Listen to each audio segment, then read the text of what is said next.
little something with our cameras. We're going to have a little camera fun today, which is great because, you know, the thing about being an entrepreneur, no matter what stage you're at, part of what every entrepreneur needs to get used to is being seen and heard, friends. So come on out from behind the camera and let us see your smile. And if you look terrible, don't worry. Here, I'll make myself look terrible with you, because sometimes people are like, no, I don't want to get on the camera. I look like I've been walking around in my jammies all day. But, you know, we'll look terrible with you. No problem. We got your back. That's Norma, what the Entrepreneurial Center is for. Norma, your camera, it depends on what device you're on. Normally, if you're on a laptop or a computer, it's in your lower left-hand corner. If you're on a phone or on some other tablet, it's going to be somewhere else. So if you can poke into chat what kind of device you're on, that'll help you find your camera. Leslie, can you, I think the Facebook is all set up. Can you just double check? Yeah, it's working. Okay. All right. Awesome. Then I am going to share my screen and get us started. All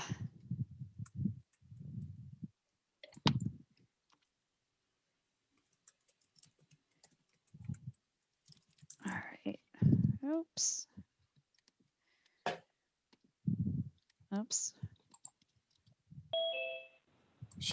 Shelley, and Erica, I see your question. Erica, I have a couple folks who are yep, we can see your screen. And I just want to give one last note.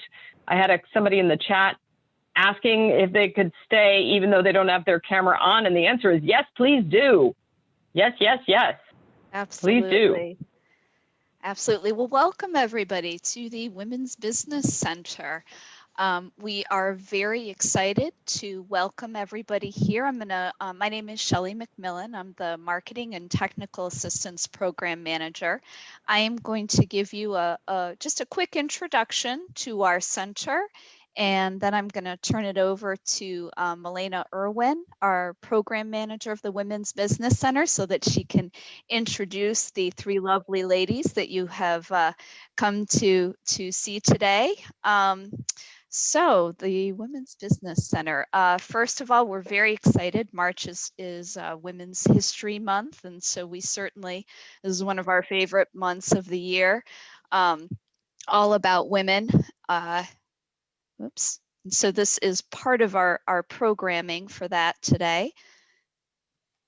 All right, hold on. Every time I admit somebody, it makes my screen go wonky. Sorry, I'm doing tech at the same time as I'm doing the introduction here. I think there's too much happening on my computer. All right, so at the Women's Business Center, we offer workshops, business advising, we offer networking events, and particularly over the last year, we have been moved all of our services online, something we've been very excited. We've been able, despite the pandemic, we've been able to keep all of our services running 100%.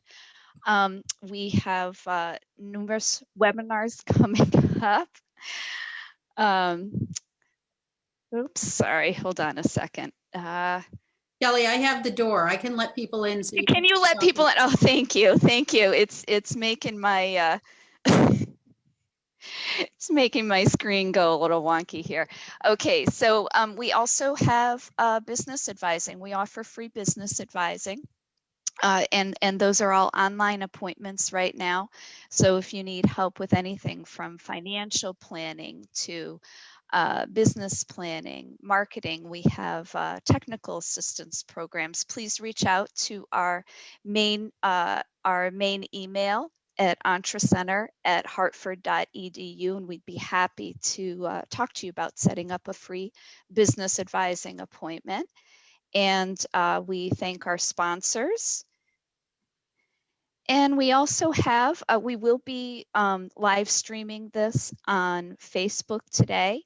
In case anyone wants to go back and view it, I'm also going to try to get this recorded today in case we have any problems with Facebook.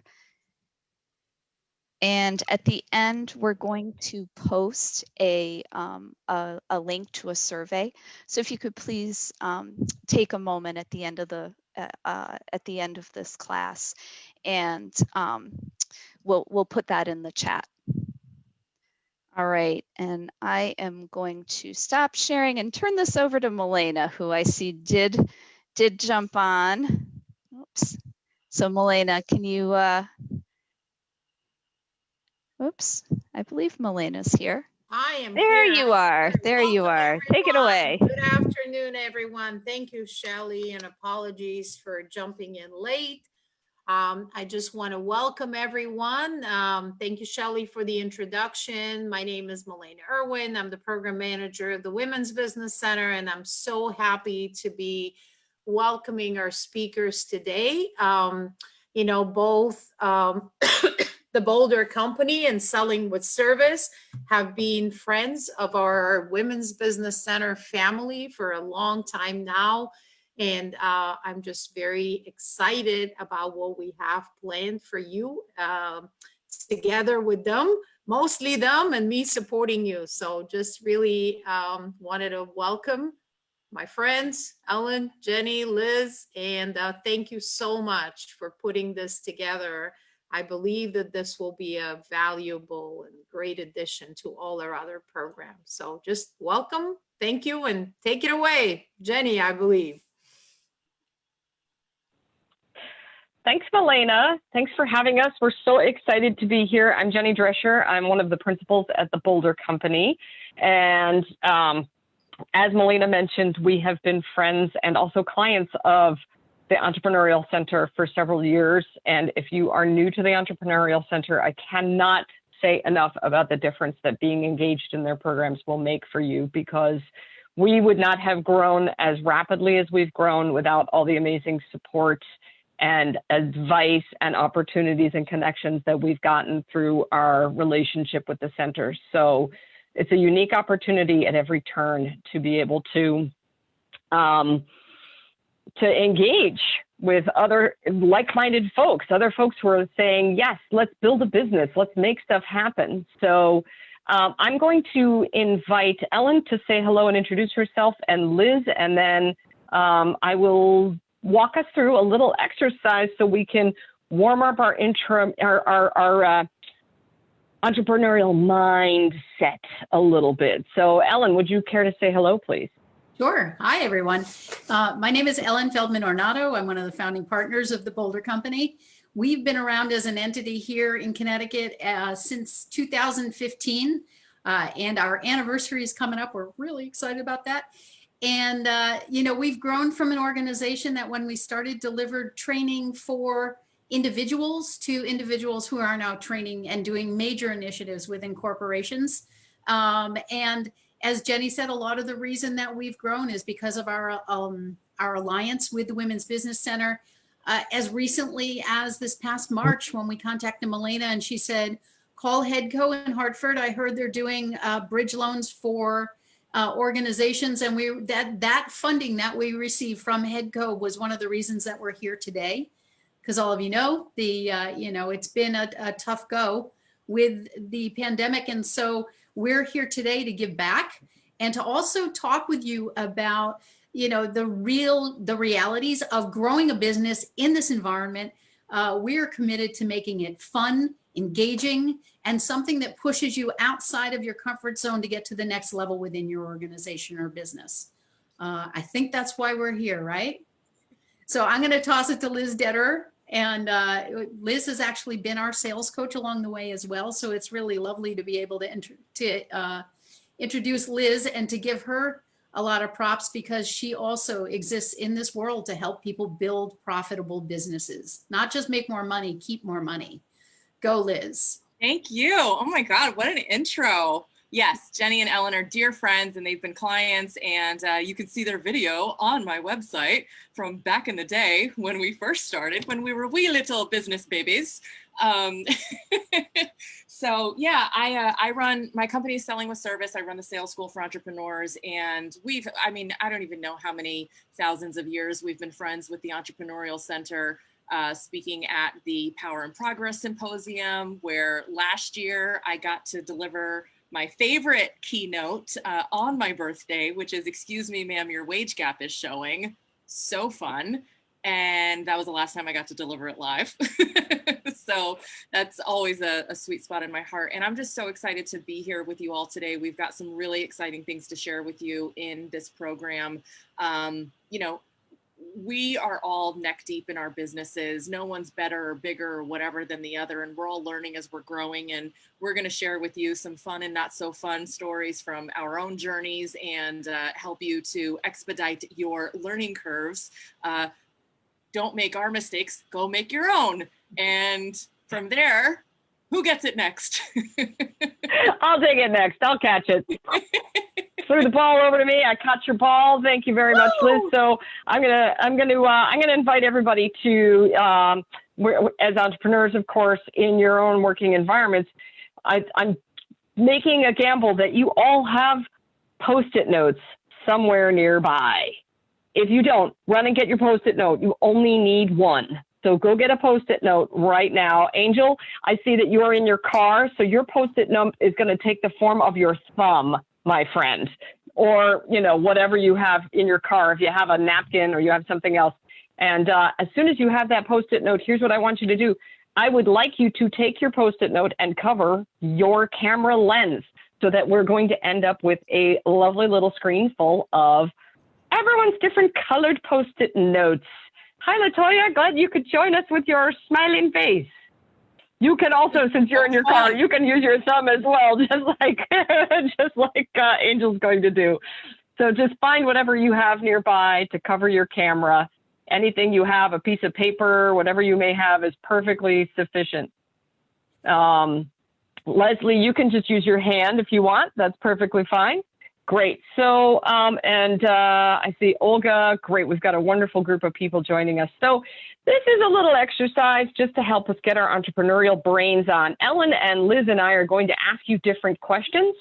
And if the answer applies to you, then you will uncover your camera lens. And if it does not apply to you, you will leave it up, leave your Post-it up. So the simple warm-up question. If you are a proud entrepreneur for Post-it note peekaboo, yes, thank you, Liz. If you are a proud entrepreneur, uncover your camera. Let's see your smiling, proud face. Oh, look at that. Isn't that beautiful? All right. If you are, let's cover them all back up again. If you are feeling so pumped and jazzed about 2021 bringing you all the goodness that it could possibly bring, go ahead and uncover. Ooh, this is a really pumped group of people. Ladies, we are in for it now. Ellen and Liz, dear friends, what else do we want to know about this dynamic group of women? I'm going to toss it over to you for some more questions. Well, how about if you have owned your business for 5 years or less, uncover your camera lens. All right. Lots of newer business people in the room and some more experienced business people. Great. One more. Uncover your camera if either your cat has walked across your laptop in the middle of a meeting or your dog has barked while you're in the middle of a conversation. All right. Does my husband count? Yes. Yeah, I was going to say kids and other adult background noise. Any other, yeah. Yep. Yep. Liz, you take a couple. What else would we like to know? There's Kim's got her cat with her. What else would you like to know about these dynamic women? I want to know if there's anyone here who started their business because of something related to COVID. Scroll through here. Yay. Okay. All right, cool. And I want to see if anyone is here who has started their whose business was affected because of COVID. Love it. Love it, love it. Interesting. Cool. All right. So I have another one. You asked about whether or not how young businesses are. I'm wondering about how old businesses are. So if your business is 5 years old or more, uncover your camera. 5 years old or more. I'm Okay. a big kid now. Awesome. And covering back up again. Ellen or Liz, do you have any further questions for our dynamic group of friends here? If you require caffeine in the morning to get your day going, I want to see your caffeinated face. Could use some right now. Hi, friends. Yay. Oh, Norma's got hers with her. Cheers. And then, yep. And Elena has it. Love Yay. it. And for everybody else who does not require caffeine, let's also see your beautiful face. Let's just have all the beautiful faces right now. This is a dynamic and exciting group of entrepreneurs. Yay. I love seeing business owners in action because I got to tell you, this past year, watching the way that things have ebbed and flowed, and there have been so many peaks and valleys for so many of us in terms of emotion, in terms of business, in terms of cash flow, just so many different dimensions of life that have been an adventure. I am feeling like there is a resurgence of energy around really recognizing the role that small business plays in our economy.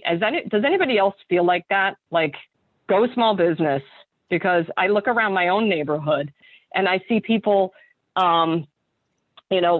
doing things like, hey, go to Marzano's Pizza or go shop at Jimmy's store or wherever. People are paying more attention, which is very exciting to me. So to me, that partly what that spells is opportunity, with a capital opportunity.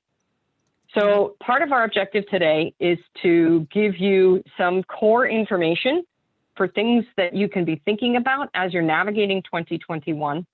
And then because the university is so generous, they have worked with us to set up programs. We have some dynamic programs, but what we also know, just to be completely transparent, is that you are at very different stages of your business. So one of our objectives today is to give you some core information to help you with 2021.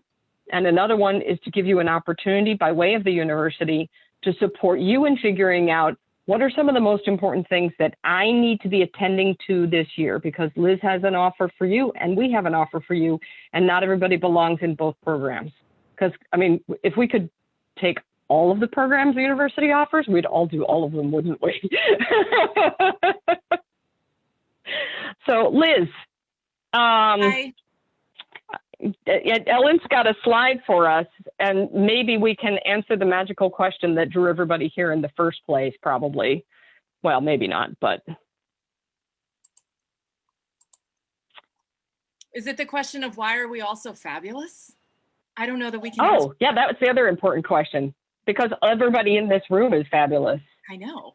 So the question here, I'm going to make my screen bigger, is what is the number one mistake entrepreneurs make when planning their schedules? Survey says, with love, working on the wrong things at the wrong time. I'm going to hide my face on that one. Anybody else? Anybody else? Can I see some? I'm seeing some bobbleheads on that one. Yes, yes, yes. Working on the wrong things at the wrong time. I will share with you an example. The other day, I was like, let me just go in and make like a quick change to my website. So the business I ran before Selling with Service was a web design and marketing agency. Jess is laughing because I'm guessing you're familiar with the rabbit hole. So the business I ran before this was a web design and marketing agency. So I'm a little dangerous behind the scenes, which is like really cool and like really not so cool. And I was like, let me just make some quick changes to my website. 3 hours later, I came up for air. Like, is that the highest and best use of my time? Did that really change anything? Did that affect anybody's business? Was I able to reach the next woman who needs my help? No. and I got cross-eyed and I needed another cup of coffee to wake me up after that. We all do it. We all do it. Jenny, Ellen, anyone? Bueller? Is it just me? Well, I would love to hear from the folks that are in the session as well. Like, what is your favorite way to distract yourself from doing the thing that matters the most? What are your rabbit holes, and where do you fall into them? Let's see that in the chat. Ellen, what you got? I saw your hand go up. Feel free to unmute yourself and offer that answer. Angela, I saw your hand up. Mine is watching TikTok instead of making TikToks. It's dangerous. Dangerous. Yep. Very. If I were making as much content as I were watching, I'd be rich already. Exactly. Yep. It's really So bad. I saw Kirsten says every square inch of the internet is the distraction rabbit hole. Kim says financial management and accounting. Oh yeah, I love that. And I hate it too, because I'm actually not a bookkeeper.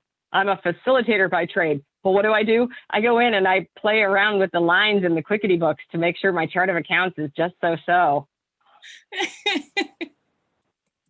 Right. So part of why we're begging this question is that so in the different stages that we walk through as entrepreneurs, we sometimes, we're all new at some parts of what we're doing, and we're all more advanced at some parts of what we're doing. So if we're looking at those rabbit holes, things like the internet, and trying to figure out what is the highest and best use of my time right now, one of the questions that naturally comes up is what do I already have in this area? So an example of this is I use Acuity. Actually, I'll use the Quickety books example since we're already playing with that. I have our chart of accounts is fully set up. It has been for a really long time. There's no good reason for me to be in there messing with it. That's what the bookkeeper's for, right? So I already have a thing in that area that works. I already have a process, a system, and a resource set up to make it function. True or true, if I'm set up on QuickBooks, right? So a question to ask yourself about how you're using your time is, what do I already have there? Because that can help it can help to shine a light on where we're going down that rabbit hole. It can be a nice little stop to make her say, whoa, don't go there. That's already working. Right? And who doesn't know what the chart of accounts is? Well, it's a reasonable question, because I'll raise my hand and say up until last year, I had no clue what it was. No clue, right? So there are appropriate parts of bookkeeping to understand at the right time in your business. It doesn't make sense to set up the Queen Mary if you're still a dinghy, right? If you're barely staying afloat, it doesn't really matter if you have everything categorized down to the nth degree.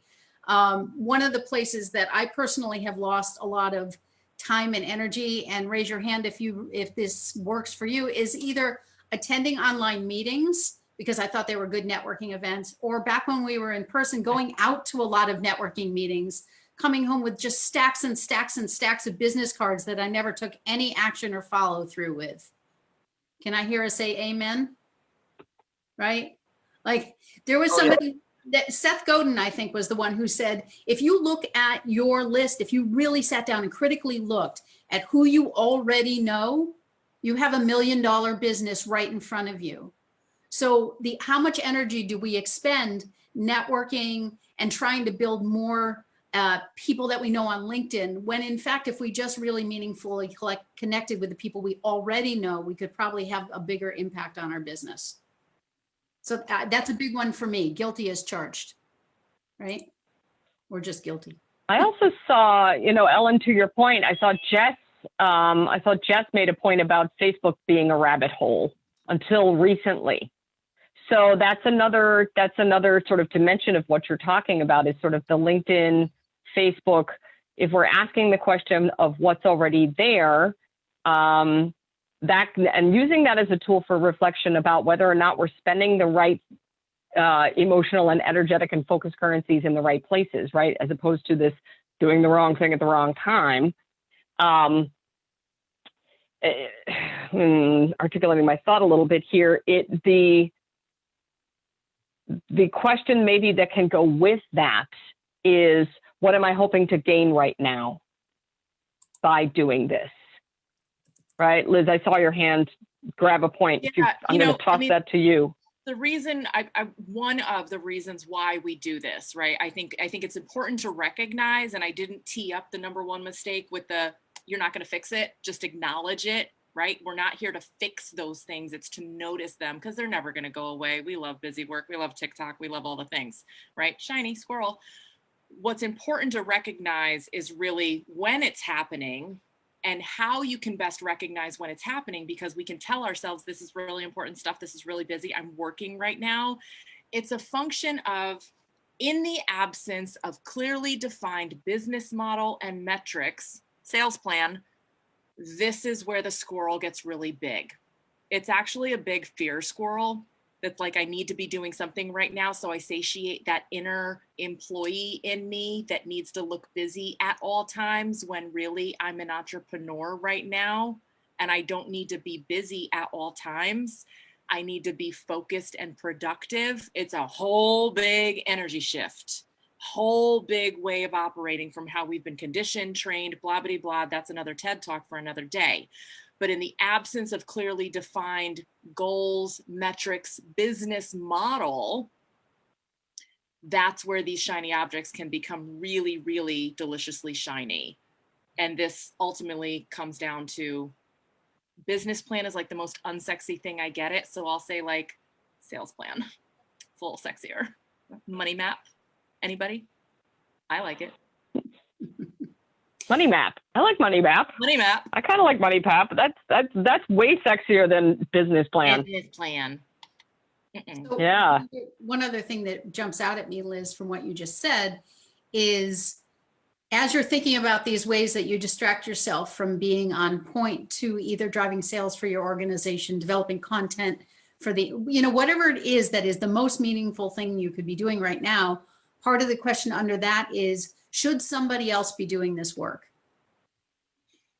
One of the things that we know holds entrepreneurs back is that they wait way too long to pay other people to do things that are busy work. Us too, right? Jenny and I have an active list of what are the things we need to fire ourselves from, right? Because the story in my head is it would take me longer to teach somebody how to do it than to just do it myself. Anybody else out there it's just easier to do it myself. Yeah. So Kim too. So the busy work piece, the piece that we just like, I'll just spend 15 minutes doing it. Well, for me, if I do that in the morning, that's my most productive brain thinking time of day. If I do that balancing a checkbook, I have just wasted brain capital that I can't get back at 3 o'clock in the afternoon because of my biorhythms. I don't know if anybody else relates to that, but part of it is the whole question of, at what time of day are you most productive, and how do you make that most productive time work for you? Yeah. So, Kim, did you have something before we move down? Yeah, I just want to add, I see LaToya Brown on the call, and years ago I met LaToya, and years ago when I started my company, 2014, well, I had another company, but then I started my own independent business. I had said to her then, I need you to do my bookkeeping. And I still haven't hired her to do it. And now that I see her, and LaToya, I don't know if you're still doing that, but I swear I need to get you to work with me. I don't know if I hope you're still doing it, but I feel like maybe this is a calling that I'm seeing her all, 7 years later. And, but it's exactly what you said. Like every year I'm like, right now I am trying to do my entire books for my entire year right now. And then so I can get it to the accountant next week. It's crazy. Like, why do I do that to myself? And I'll tell you also from a sales perspective, when you hire someone, experts, you typically need to do, put a deposit down. That's not what I'm talking about, or a coach or something like that. I'm talking about when you hire some admin support within your business. It's typically $1 per hour at a 1099 level even, and you pay them after they've done the work. So if you hire them to alleviate the immediate pain that you have, you're not paying them that day. It's a chicken and egg thing with sales and your time, etc. So if you're motivated with a little 11th hour fuel in the fire kind of a thing, it might be the thing that you need to do to remove the busy work from you and now give you that impetus to go out and get that next sale, because now you have a dependent to pay. It could just be the thing that you need. Something to think about. So Liz, yes, you're making me think about something else. I'm gonna grab your yes, and I'm gonna and it a little bit, because that's how we roll here at the Entrepreneurial Center and the Boulder Company and Selling with Service. So you'll notice behind me, we've got the know, feel, think, be, do. This is one of the core principles that we at the Boulder Company live by, and it's something that we teach very consistently. And so what I just heard inside Liz's comment was, so Kim said, man, I met LaToya a million years ago. I know, right? Knowledge, ear to ear. I know what we know lives in this space, right? I know that I could and should hire LaToya to take care of stuff for me, right? That's a level one. Oh, I know to do it, but has she done it yet, right? Like Kim just threw this most juicy nugget out for all of us to borrow from, which is, I know the thing, but what's maybe in the way of me doing the thing is maybe I haven't taken that leap that Liz is talking about. The feeling part, the thinking. My habits of thinking, feeling, being, and doing are what construct my everyday experience of life. So if we're looking at that as, to pull this back to the pandemic proofing of all of our businesses, all of our beautiful little companies, the difference between the companies that really truly thrive through change and accelerate and grow through change are companies, whether that is a solo flying company or you have a crop of fabulous contenders in your mix that help you serve the people you serve. The difference is here. Are you doing the stepping up part where it's scary to do the feel, think, be, do, change habits? So maybe 2021, as we're leaping into this next section of this, where we're going to teach you a very special acronym you can play with, is what am I ready to actually start doing differently? Like, what's it going to take for me to get really real with me about making this the year that I pandemic proof my business? Because friends, I got to tell you, this is not the first kind of major disruptor that any of us are going to see in our lifetimes. It's not the first one most of us have seen. 9/11 was a big disruptor. Now we're looking at another. So maybe the better question is, what other kind of disruptor do I want to be resilient through?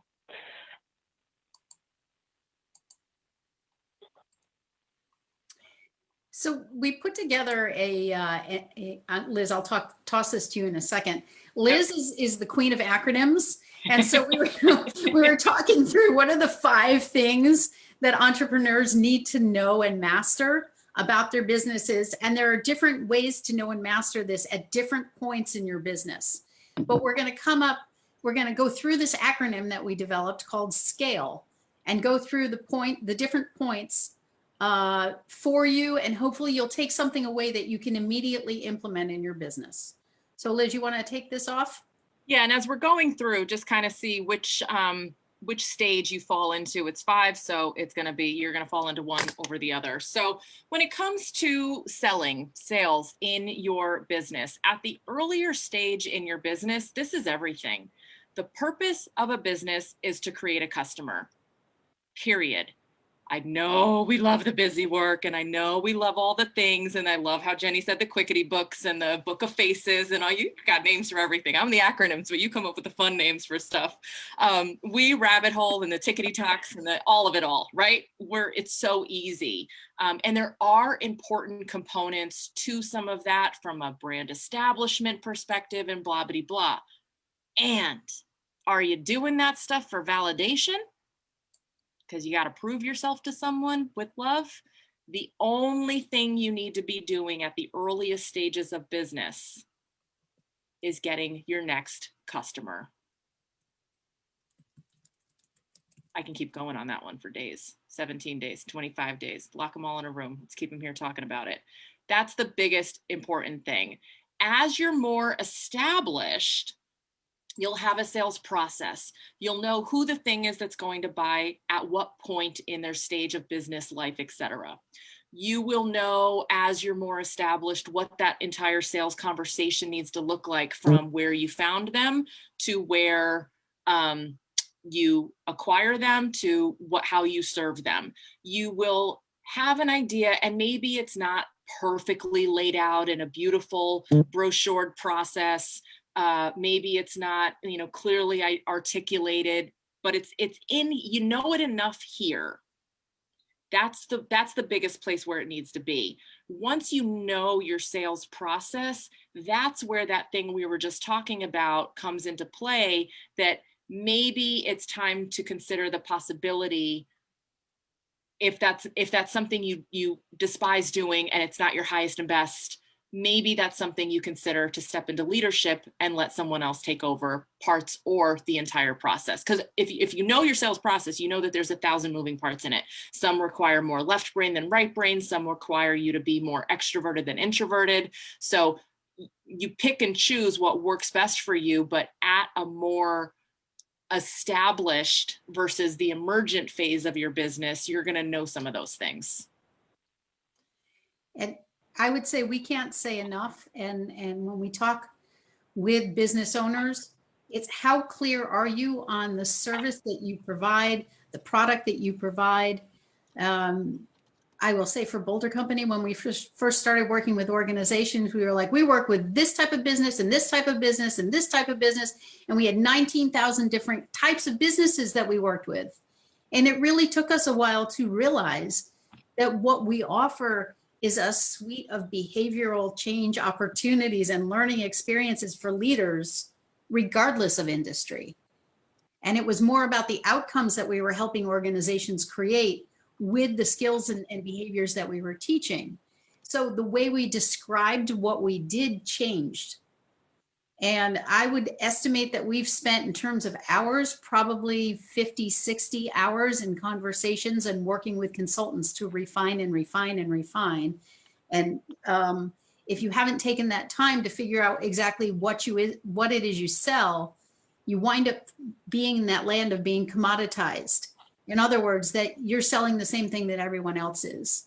So taking the time to figure out the real niche and the difference you make can help you not only elevate the way you talk about your business, but also the prices that you charge for what you do. Right? So I'm starting to get my head around a little bit of this idea that in the landscape of how everyone in the room today is considering what are the most important things for me to do, we're giving them a couple more questions to help them define. So there's sort of the way that we were looking at this, particularly in the context of these two programs that the university is offering, is one is maybe more for a stage 1 business. The other is more for a stage 2 business, for lack of a better way of putting it. So stage 1 business is really defining what you sell to whom, learning your own business and learning about who your client is. And when are you hitting them in their own age? And then a stage 2 business, I'm just grabbing all of this in the chat as we're talking this through. The stage 2 is you already know that stuff. And maybe your sales agendas are less about getting customers. Like, man, I just really need to sell. In the way that Liz just described it, right? Like get a customer. And it may be something more along the lines of finessing those sales pieces. An example of this would be Ellen and I have figured out all those things, but now our job is to get other people to sell for us. So this is an example of questions we're inviting you all to take on in the context of where am I going to take myself in 2021? And also in the context of, if I've got these two great tracks available to me through the university, we want to help you to decide which one is going to best be of service in elevating your company this year.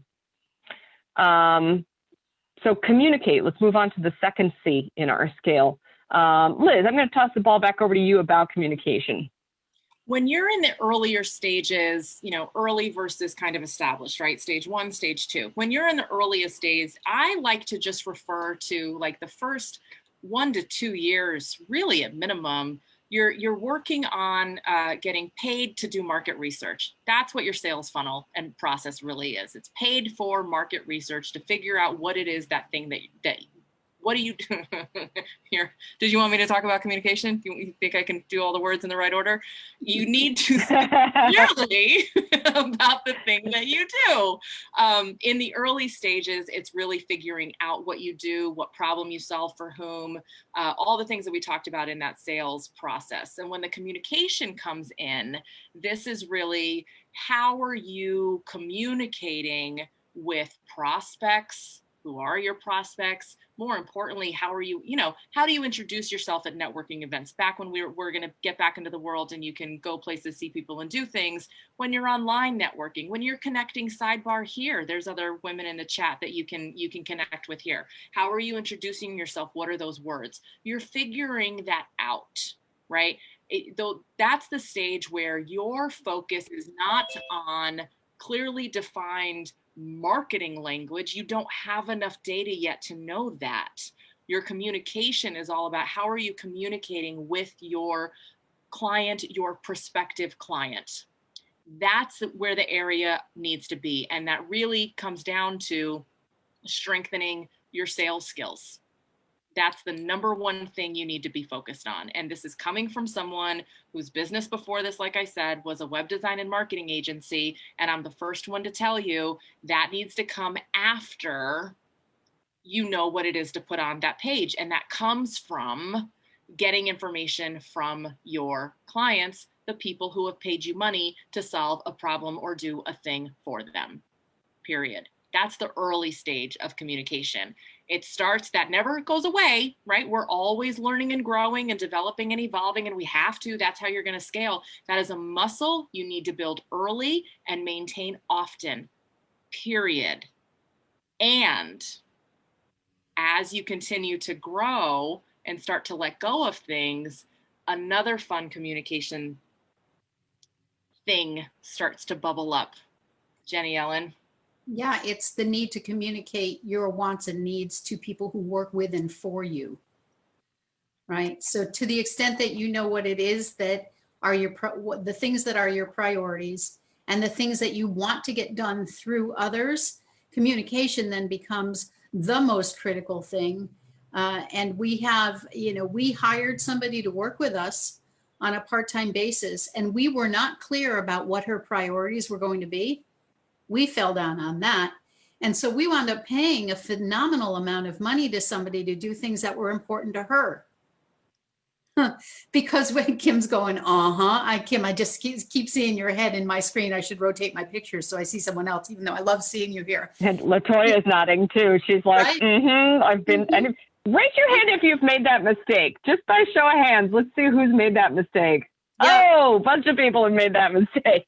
Yeah, So part of if you call it the level 2 entrepreneur, the level 2 entrepreneur is now dealing with either hiring and managing people or hiring and managing consultants like bookkeepers and marketing people, and our ability to articulate what we need and then to manage the process, which includes talking to them about when they're not doing what you want them to do. The whole performance management piece can be a real challenge and very expensive for small businesses if we're taking our hard-earned money and paying somebody else because we've agreed we need to fire ourselves from things, and then paying somebody else to do it and we're not managing them well. Then we get frustrated and we say, see, it was harder to give this to someone than to keep doing it ourselves, right? We just justify taking it back and staying stuck in the weeds. So we have to get good at delegating effectively and then managing the process as we do. Jenny? I would also add, as before we move into the accelerate note for everyone so they can adopt that the other thing about communicate is how you're communicating with your ideal client. Because when you're in that stage 1 that Liz was describing, where you're getting the market research, you're learning about You know, what the heck is it that I do? What is the problem I solve? Once you've got some language around that and you've moved into that next more exciting space where you're feeling more confident, that also opens up to you the opportunity to do that thing that other more advanced businesses always tell us to do. I don't know if raise your hand if you've had this experience. Just say no to non-fit clients, and you were like, but I just need a client right now. When you're in a stage 1 business, there's this whole, I got to take every client I can get because I got bills to pay. Baby needs a new pair of shoes. You know, that's how that looks. So the communication part, once you've gotten your hands a little bit more around these pieces, it actually opens up a different level of communication. So not only can you be clear, explicit, and specific with your associates, your contractors, you can also be really explicit with your clients. We've recently said no to a client that was not a great fit, and we referred him out to somebody who could much better serve him than we could, because it just wasn't a fit. So there's a certain kind of standing that you give yourself as you do the market research, learning about the problems you solve piece, which then opens up for you to be able to accelerate. So accelerating means two different things for stage 1 and stage 2 businesses as well. So Liz, I'm going to toss this one back to you as well, because I'm curious about what your thoughts are about folks who need to stay focused on selling. What does accelerate mean to them? Very similar in line with what you're talking about. The most expensive thing you can have in your business, this is just how I kind of phrase what you were saying. The most expensive thing you can have in your business is a wrong fit client. And we do get in those stages and phases where it's like, we got a live one, let's take them. No, don't. You're not doing anyone a service. When it comes to accelerating at the earlier stages in your business, the number one thing you need to do to accelerate your business is connect with other people. No one is going to, money comes through people. I wish we could just sit there. I've got my money candle here, the money bamboo thing in the corner, and the manifestation music in the background. And I do all the things, right? And it still isn't coming through the vents. The way money comes into my business or anyone's business is through another person. So the way you accelerate the sales and the money in your business is by continuing to connect with other people.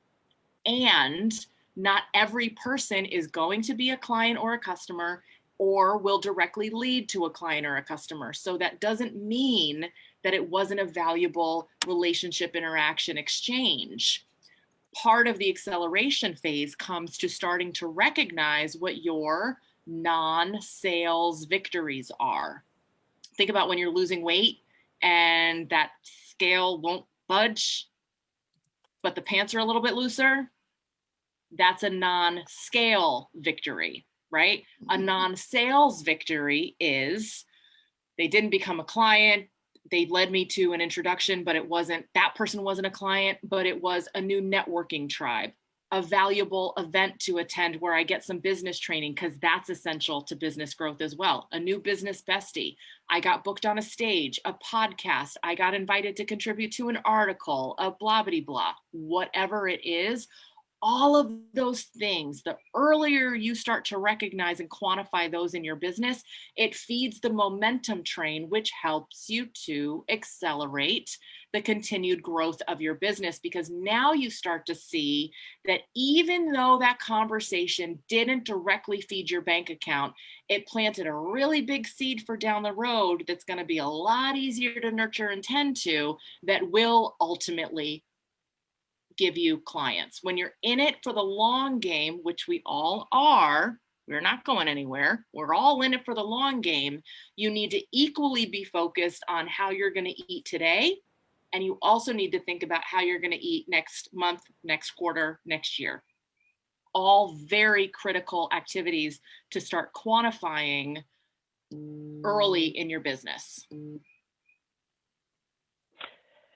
So yes, and when you've gotten to be good at that, so I cannot help but, acceleration always makes me think of a car, of course, right? So my foot's on the gas And I almost feel like if I think of an image about what goes on for that level 1, level 2 comparison that we're making, what I'm hearing, Liz, is I need to be in this lane and get really great at being in this particular lane that is about connecting with people and having sales habits and conversations.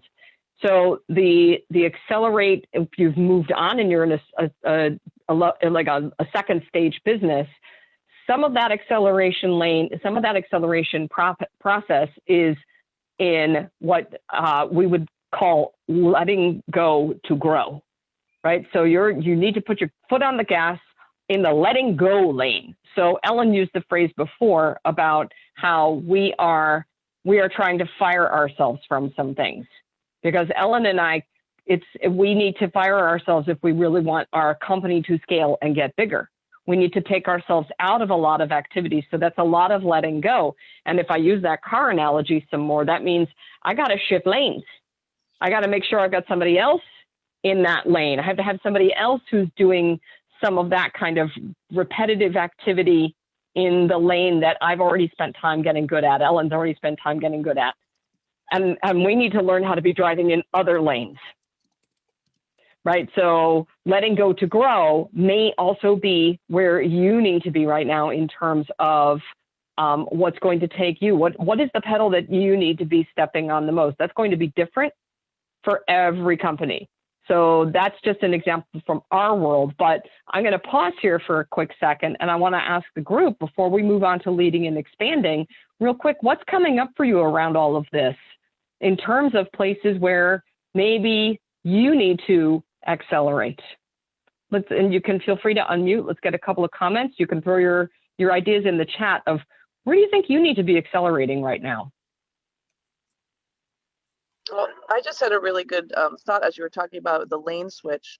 If you've seen some of the memes out of Texas and other places with the snow that everyone just had, where you see the line of stacked plows on the highway.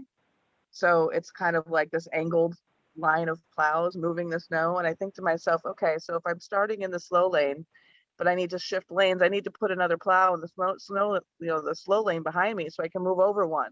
And then I need to move over another one and put another plow behind that guy. And I got to put another plow behind that guy. So I'm going to find that meme and I'm going to put it up in my bathroom to remind myself that I need a bunch of plows so that I can get over to the fast lane while all the other lanes are still being cleared. Yeah.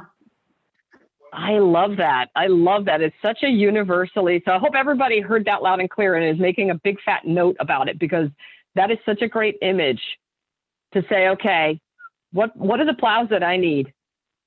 That's gold. Thanks, Angel. I wanted to add something to what you all were saying in the acceleration. I look at every contact that I have in my life as a potential source for either referral or business, or, I nurture my contacts, whether it's making sure I say happy birthday, on a social media channel, and my boyfriend, the thing he's been doing is sending cards out every week. He sends out cards, like handwritten cards. People are loving it because when's the last time you got a handwritten card and they're opening it and just feeling loved? And so nurturing your contacts, and you're going to say, oh, but I don't know anybody. Yeah, you do. Yeah, you know people in your church, people in your family, people who are friends of friends, and people always say, well, I don't know who to reach out to. They just start talking about what you're doing, start talking about your business, put it out into the universe, and other people are going to start talking about it. So nurturing your contacts for me is really that acceleration piece in business. 100%. I couldn't say I love that anymore. You're nailing everything that I speak and preach to. It really comes down to, I know one of the things that trips women up, especially in the earliest stages, and it doesn't go away necessarily. It's not just exclusive to the earliest stages, but it's a function of what Kim was saying is, I don't know anyone, who do I talk to, whatever. And the other side of the coin is the very tactical thing. What do I say? I'm going to tell you right now, when someone's in front of you in a Zoom room or on a phone call, guess what happens? Words somehow come out of someone's mouth. You can only sit in awkward or introverted silence for oh but so long until someone says something. So it's a miracle. It's fascinating, right? And the thing is, here you go, guys. Breathe and pause for this one. This is going to change your life. This is what we call holy shifts. All of this elevator pitch and what do I say and how do I introduce myself? What you're doing when you're trying to figure that out is you're trying to boil an ocean. You're trying to get your entire life's experience into a whatever size bucket, fire hose, 30-second pitch. Nobody talks in elevators anyway. We have masks on and we have to socially distance. So that's just out the window. You're trying to boil an ocean. You can't do that. So what you need to do instead is consider, here it comes, you only ever need to be relevant to the person you're speaking to. You don't have to make sense to everyone. You're not gonna make sense to everyone. That's not the point. When you have a clearly defined business model, you know how many of what you need to sell, or at least when you're focused on some metrics, now you know you don't need to talk to everyone, nor do you have the bandwidth to talk to everyone. You know how many people-ish you need to get to the number where you want to be. And you only ever need to be relevant to the person in front of you. And when you remove the expectation that it has to be a sales conversation, and you recognize that there's this whole bucket of non-sales victories that can happen in the interim, then what you're doing is exactly what Kim was saying. You're nurturing your contacts. And the way I like to phrase it is you're networking through people instead of to people. And that is selling with service.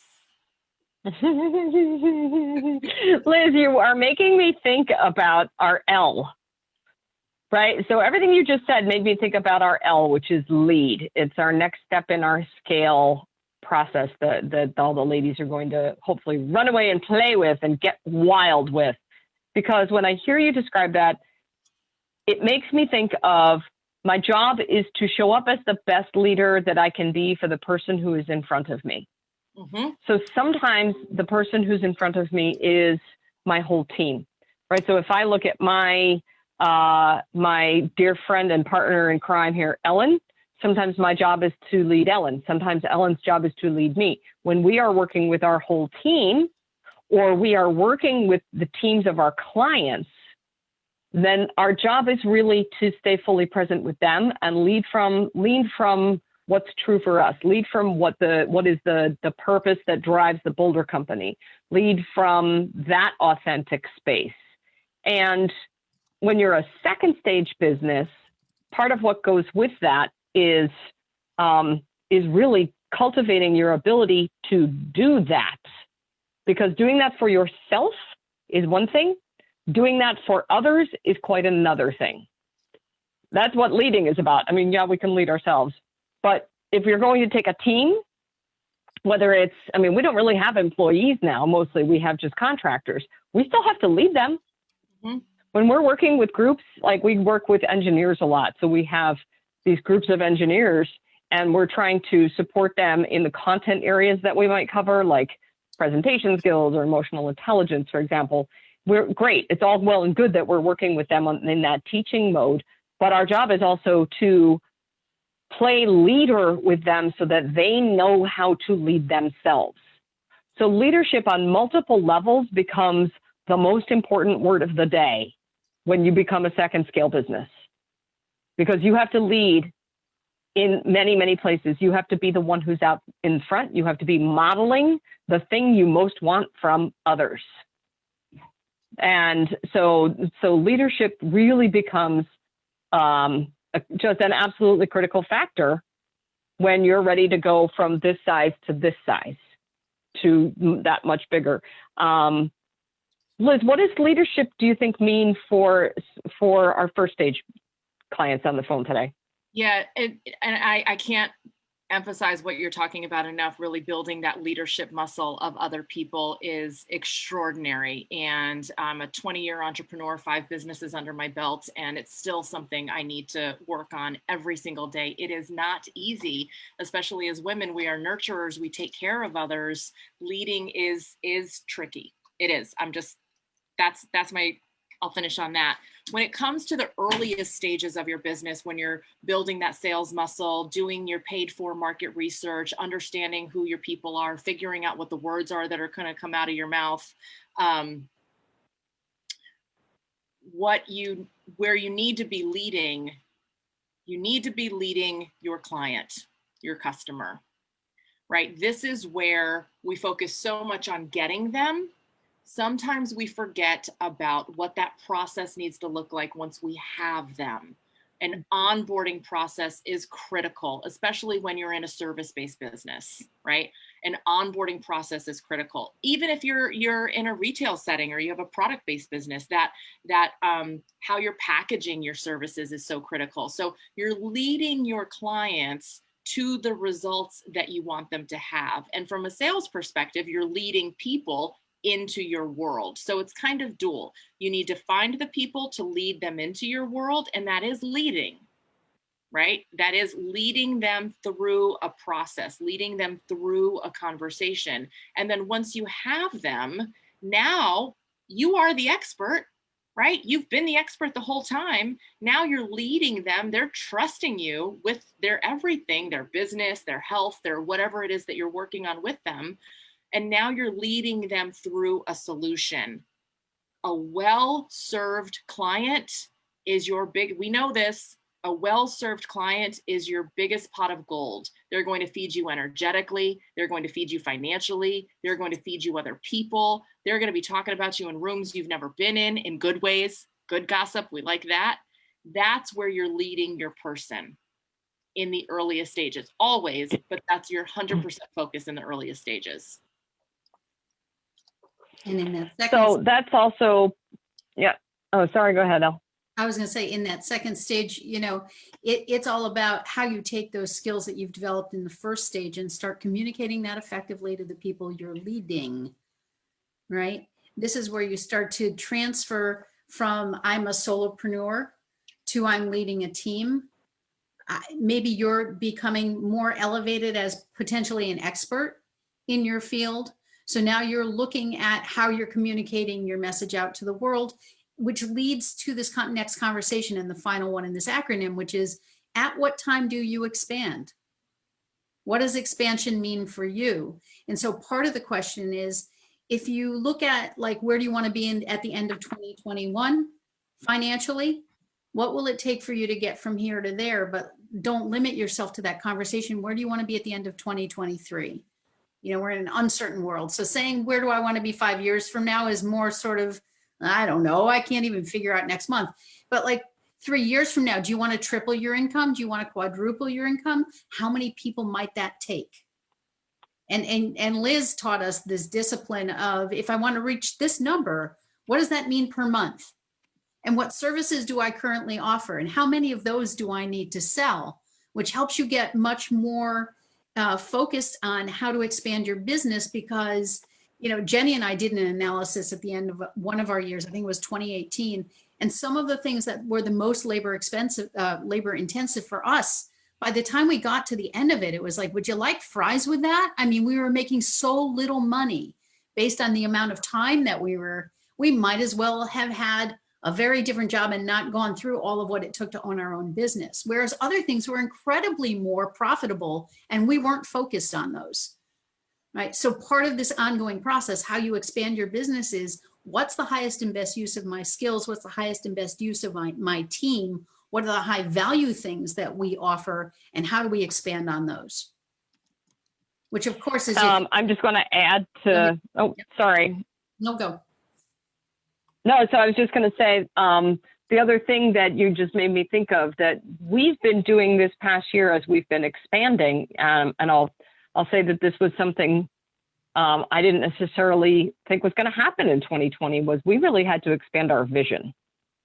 We had to expand our vision of what we really thought our work could do in the world. And I would invite everybody, no matter what stage you're at, to connect with that at a really deep level. Like, what is my work really bringing to the world? Because most people who become entrepreneurs, we do it because something inside us is calling us, right? We want to serve, or we want to help, or we're creative, or maybe we're just so great at something, and when we're doing that something, it lights us up, like the Empire State Building. So I see Jess nodding, right? So think about that, and then, maybe if you're, I'll tell you something we learned from Liz when we've worked with Liz as our sales coach. Expansion, when I think about Liz's company and I think about the expansion idea and how that maybe applies to level 1, level 2 thinking, is that we had to expand for ourselves how we were thinking about sales. We had to learn how to sell with service, and we had to expand our thinking to be more inclusive. And so we got into a strong habit around that, right? We learned how to drive in that lane. Then as we've gotten bigger, we've now had to expand, not only the question of, okay, great, here's the goodness that we do at this level. Now we're thinking, what's the goodness we do at this level? What is the real impact that the Boulder company wants to have on organizations, not just, on the world? Honestly, when we were doing some visioning work last week, we did some visioning on how do we want to make a dent in the world? And that's a great question for any entrepreneur to be asking, but that's really a harder question to ask when you're starting out. Right. In some ways. I mean, I'll let Liz talk for herself, but then the other thing that's fun about sort of the selling with service model that we learned from her was our ability to stay connected to that why and that service. And then we also saw Liz, because Liz has also been our client. She got to learn back from us about communicating out with passion in different ways that she wasn't doing at the time when she was our client. So I guess my point in a really roundabout way is that all of these considerations matter for all of our little companies, no matter what size. But Liz, what else? What other notes would you offer? So for our second stage folks, I think expanding your vision and your systems are things that matter for second stage folks. What do you think more about on the stage 1 folks? So I think to expand on what you were saying for the level 2 folks, if I can, but it's also, thinking back of the impact that you guys have had on me as I'm expanding into my leadership. It's key phrase, expanding the realm of possibility of what leadership could look like. So vision for my company, vision for my impact, and all of those things. I want to take over the world, obviously. What does it look like for me to be a leader? And my early vision of being a leader was a freaking micromanager, because that's what I saw modeled. And I was like, I know this isn't right. It doesn't feel right. I don't like it, but I don't know what else to do. And then when we're in the weeds of our business, and especially when you've got varied skill sets, like I'm in the back doing this on the website and et cetera, when someone else steps in to do it, the first time you give the baby to the babysitter, you're like, you changed the diaper wrong. Is the diaper on the baby's butt? You're fine. Like, we have to let go a little bit of those things. So stepping into leadership for me was really understanding the realm of possibility of what that looks like. And over time, it expanded to what it really feels like to be supported when you hire someone who's at your level or above in that thing that you do. When you're working with experts, mind blowing what that looks and feels like. So I had to hold a lot of space to step into that. When it comes to expanding in the earlier stage of your business, when you're focused on sales, when you're, figuring out what you're doing, you're a newborn baby deer and you don't know how to stand up. When you're expanding at that stage, I offer you to consider expanding the realm of possibility of who you're targeting. We often go to who we think we can serve, which is, if you're in a service-based business, many times it's a past version of yourself. Oftentimes we're going to someone who is below us, lower than us, so that we can help them. It's a big sister kind of energy that we put out there, right?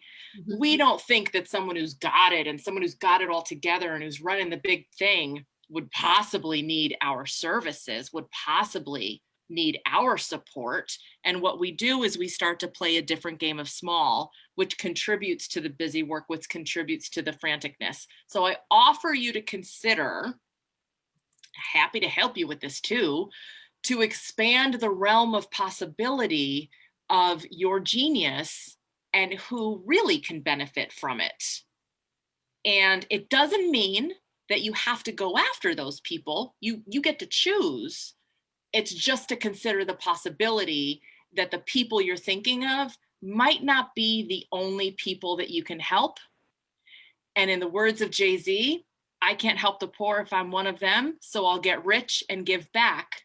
To me, that's the win-win. And as your business grows, your ideal client, you have more bandwidth to see people who heretofore you thought didn't need you. You can see your point of entry where they absolutely need what you have. And Right. when you work with a too small client, Mm. you deny yourself the expansion. You deny yourself the ability to grow. Yes.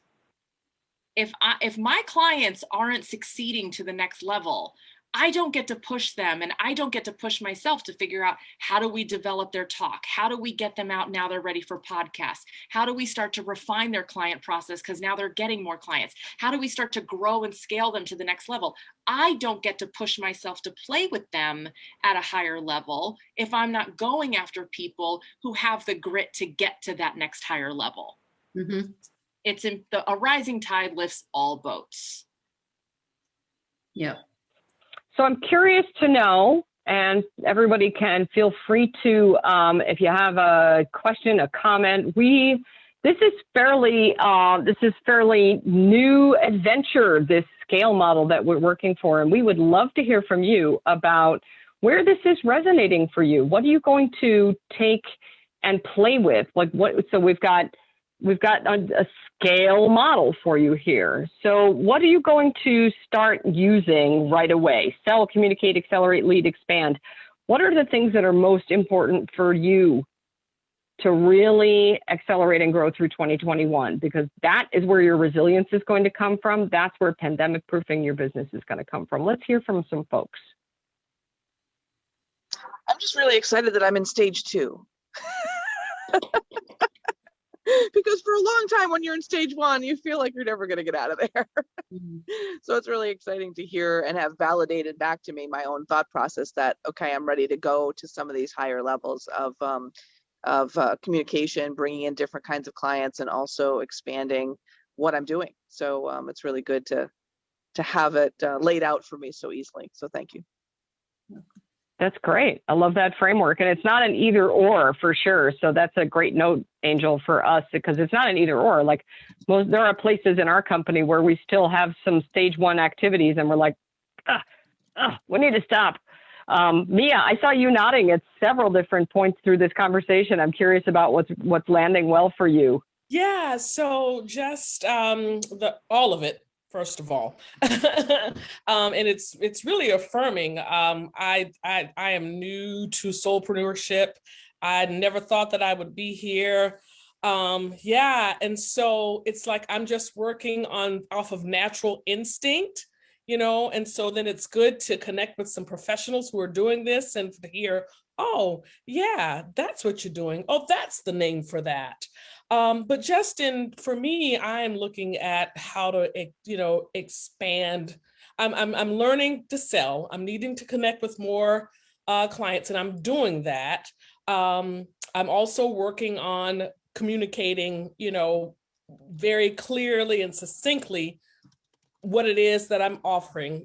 How can I solve your problem? But also just thinking about reaching for clients that I believe are above me and what I can, or above my skill set, right? And that actually, when I reach for those folks, it's going to make me grow. And I mean, I'm experiencing some of that now with the new clients that I'm taking on. And so that just really, I was like, yeah, it makes sense. I can go for these folks. So I let's love that. give you a little bit of commercial time. Mia, what kind of business do you have? So I am the owner of DCG Wellness Coaching and Soul Care. Okay. And so my business is a baby of the pandemic. Right now, I am coaching educators and providing them wellness support during this very stressful time. Back last summer, I saw the news and, we were talking about, our frontline workers, our healthcare workers. And I'm like, well, who's celebrating and supporting and lifting up and making sure our educators are well cared for as they, turn on a dime to rethink and retool delivering education? Coming from a family of educators, I thought, well, I can do that. And I had some connections and pitched the idea, and folks said yes. Fabulous. Fabulous. I love that. Thank you. So,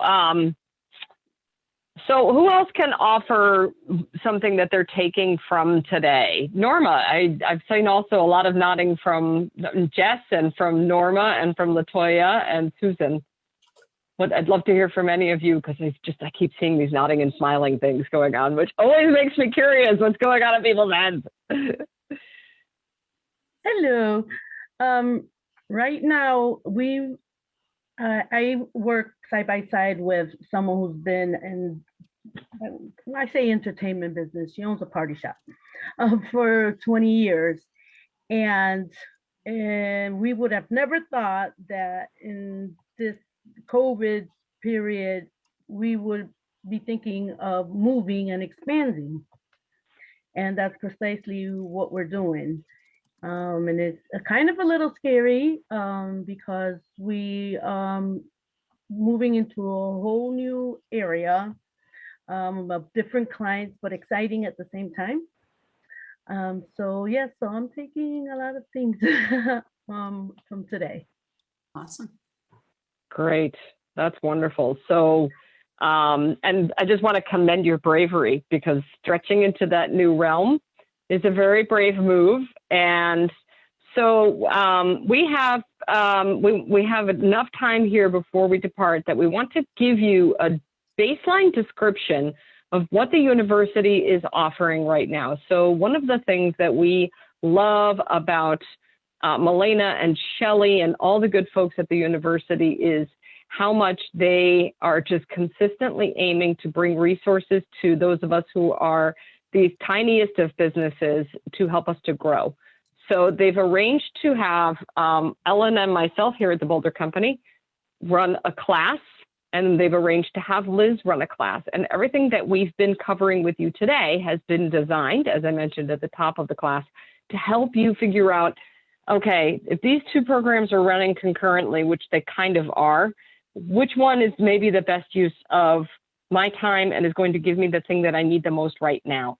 If you are really bold and like, woohoo, I want the whammy, by all means, feel free to sign up for both.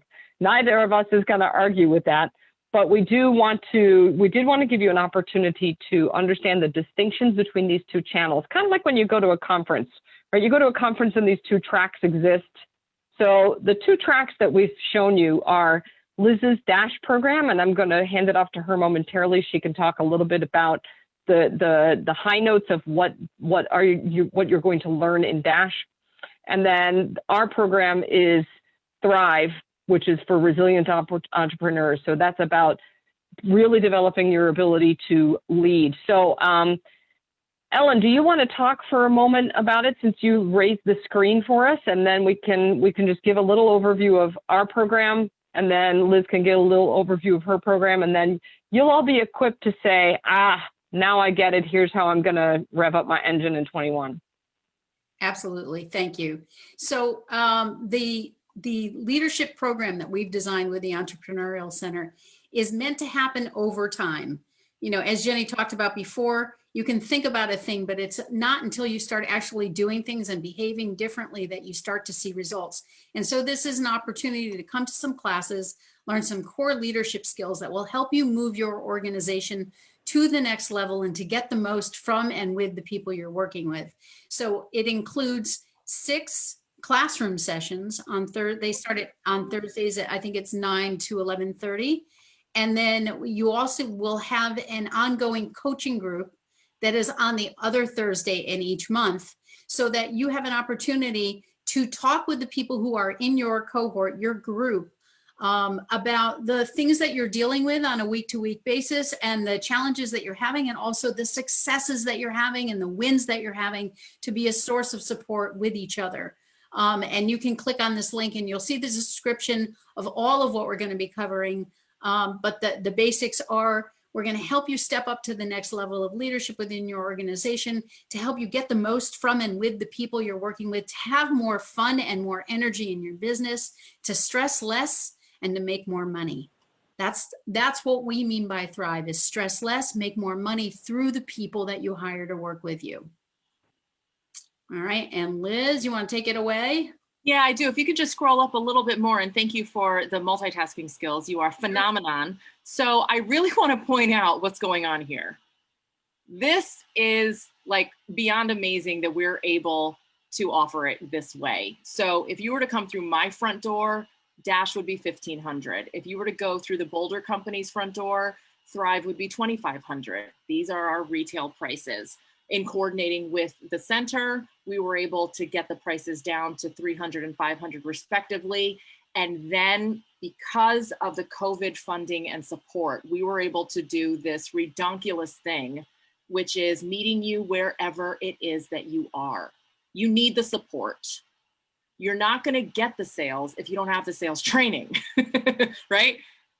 You're not going to be able to lead your company if you don't have the leadership training. You're not going to be able to let go to grow if you're focused on every nickel and dime because you just paid money that you don't really have for a training. So when you consider the number that you're going to put in there to pay what you can, I want you to consider it from a place of, because money is energy, right? All of this money goes back to the center. The site is hosted, this page is hosted through my site, and the money will come to me, so it will show up as selling with service, but all the money is, the proceeds are going back to the center. I want you to consider when you think about a number, what's a number that feels like a really comfortable stretch for you? I don't want to send you into panic mode. What's a number that feels like a really comfortable stretch for you?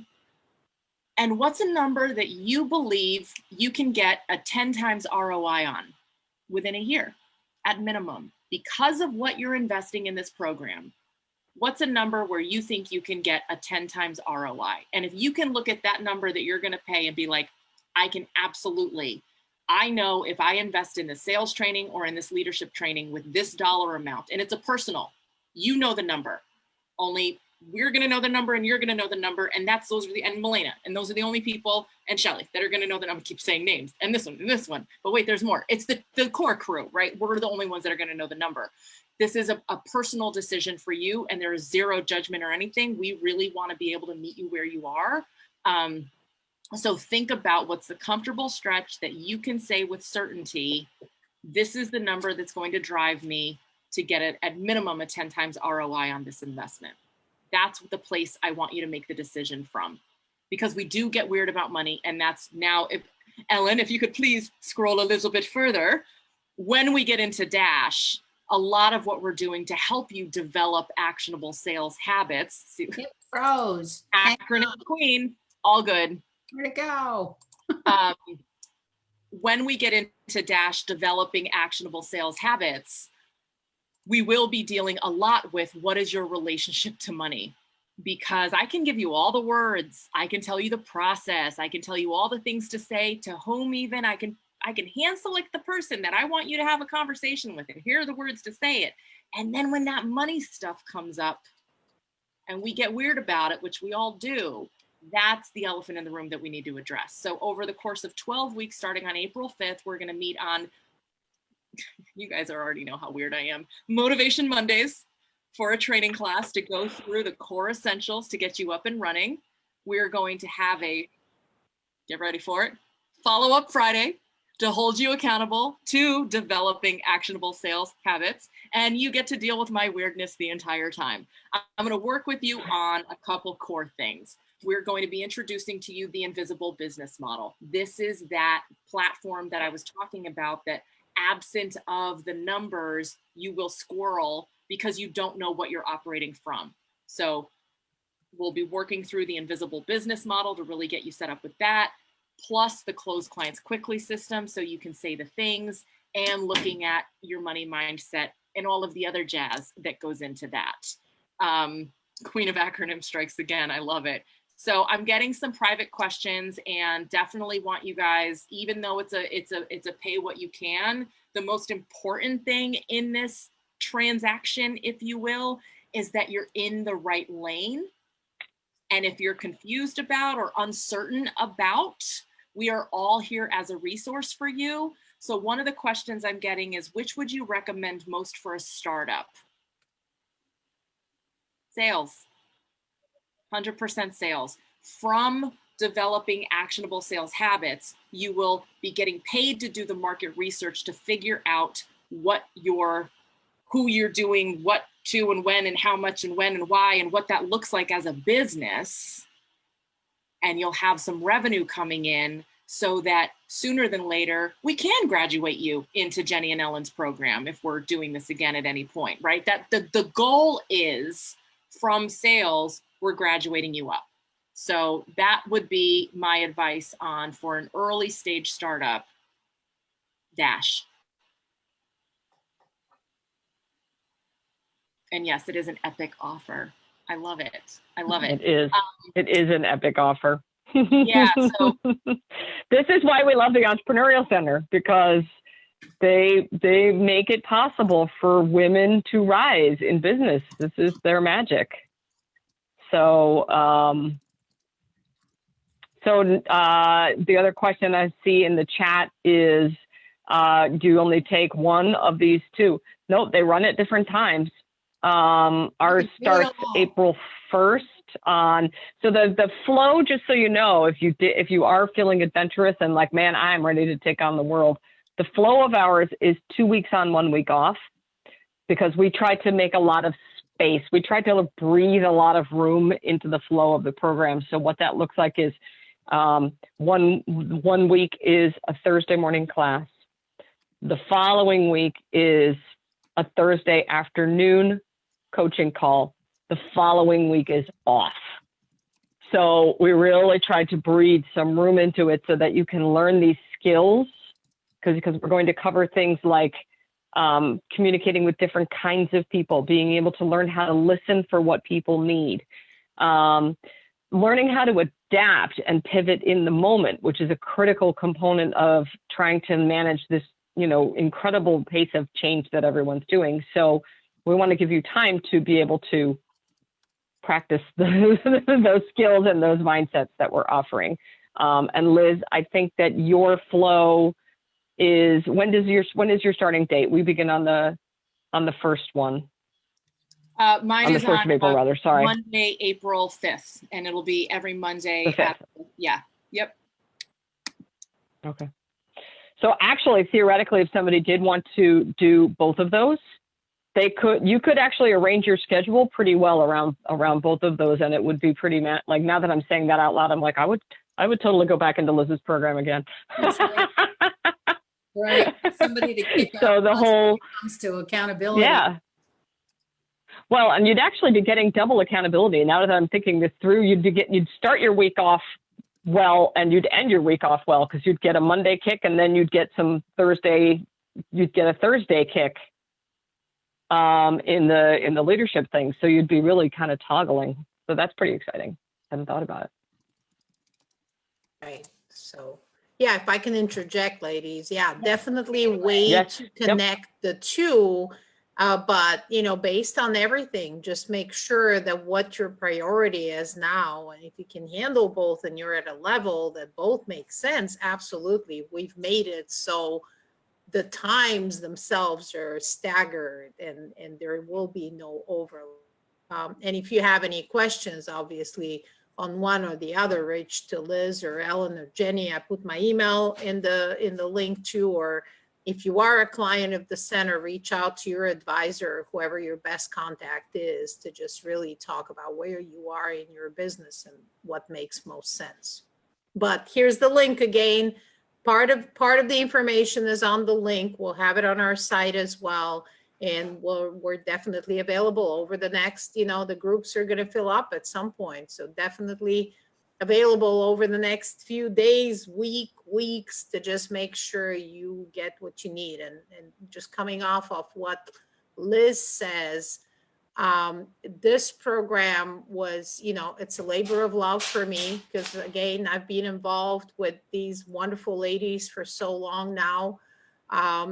It is something that we want you to understand the value that we're placing on it, but also something that is affordable and available to you wherever you are. So my wish list and my goal is to keep bringing those programs to the center, right?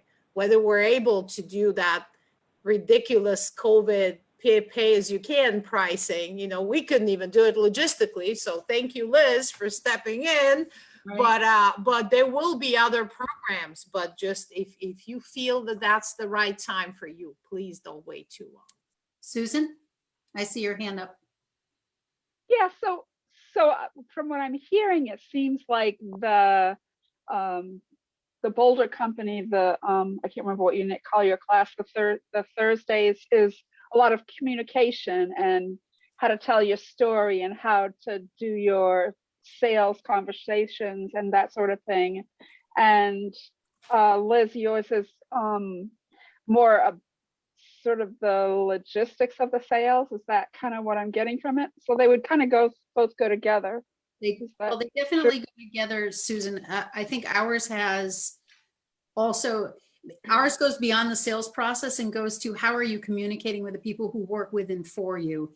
It really is, how do you start to leverage the potential of your business through the people that you work with, so that you're not doing everything anymore. So 3 of the classes are on, it's called DISC for managers. It's learning about personality style and how to use that the most effectively with the people who work with and for you, so that you can be the most effective with them and have the least amount of friction.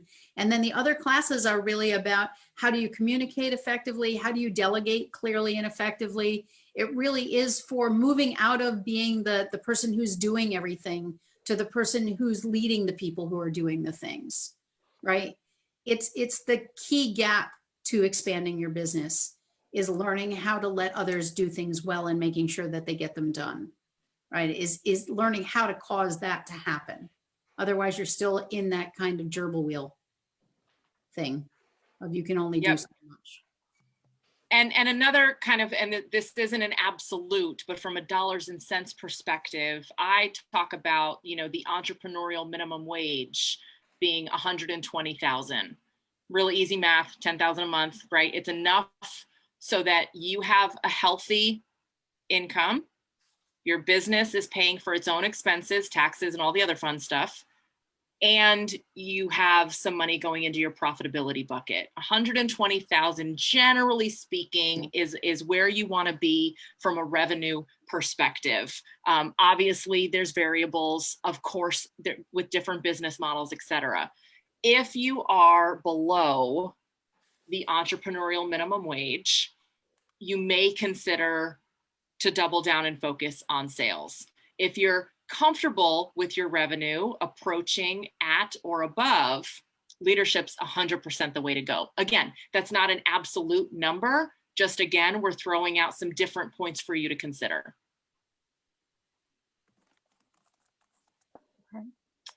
So Jackie is saying, I teach private voice lessons, no employees, just want to get some more students. Would this be beneficial for me looking to build the business? If you're looking to build the business, I would say yes, Milena. Yep, Dash would be the way to go.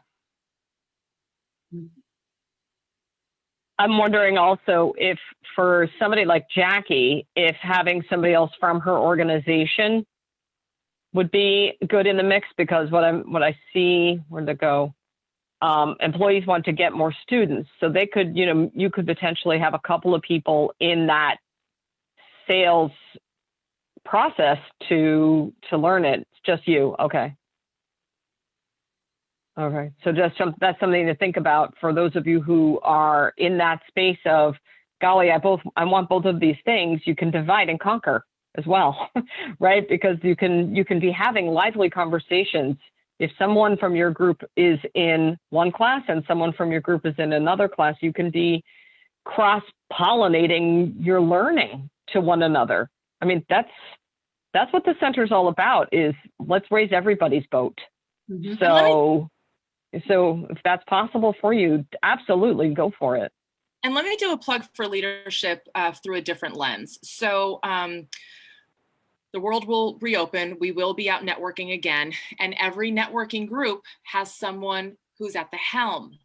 Why couldn't that be you at some point? That requires a leadership muscle.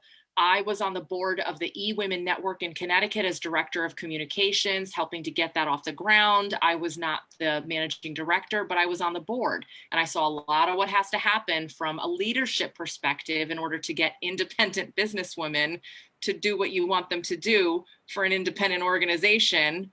Herding cats, I love you all dearly. It's what we do, right? That's what you're doing. You're trying to get entrepreneurs to listen to something you said, that's herding cats. I don't care who you are, right? It's the nature of the beast.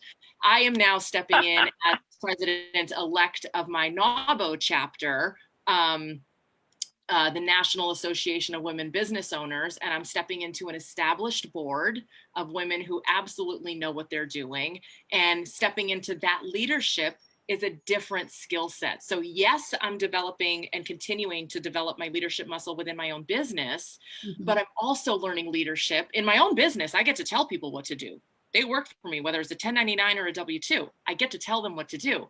On a board, that's a whole other animal. So just something to consider as you're thinking about leadership, even if you are a solo, where else are you leading people in your world and in your business? Yes, Susan, go for it.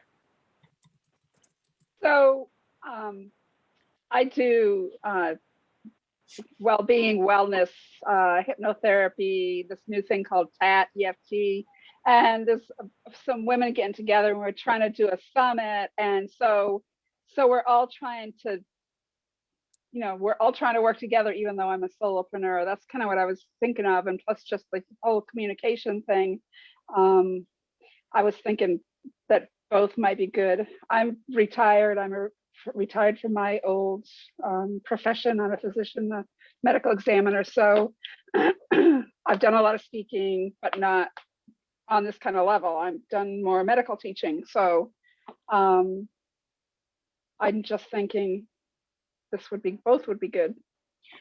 As long as you feel you have the energetic bandwidth to show up as your whole self in each training program, you can see how well we play together, how I've been their client and they've been mine. I mean, we're so in sync, and we're going to be communicating the entire time, obviously, because it's what we do anyways. So there's so much, synergy between our respective styles. It's just that I'm going to be focusing on helping you get more clients, and they're going to be focusing on helping you play well with others. So I don't see where unless you're just like shiny object and I want to sign up for more things, but I don't hear that in you. So if you have the energetic bandwidth to bring your whole self to each interaction, get it while the getting's good. Okay, cool. Yeah. Thanks. And Ollie wanted me to let you know that he's on point for purring as necessary. He's like, I had this little on my leg. I'm like, okay. So Melena had to go, but I know she's super, I know she's super excited. We want to honor everybody's time because it's 3:10. Just to jump in really quickly. Okay, yes, I just Shelley. wanted to share if I had mentioned that we do have a survey. So if folks could take a moment before you leave, I'm gonna put that in the chat over here. Just click on that link before you leave and let us know how how we did today. And also there is an opportunity for you to to ask for more information specifically about today's programs. And if you do that, make sure you put your information in there, because it is an anonymous survey. So we won't know who you are unless you share your name with us. So, I know Milena had to drop off, but Liz and Ellen and Jenny, you all did such a wonderful job. It was really wonderful to hear you all. So thank you so very much for sharing your time and your talent with us today. We are so excited to offer this, and we're really looking forward to this kind of new programming. We haven't done this before. It's very exciting. We hope to see you all in class. Yes. Thank you. So Thanks for exciting. attending today. Yeah. All right. Thank you so much, everybody. Thank you. Thank you. Take Thanks, care, all. everybody.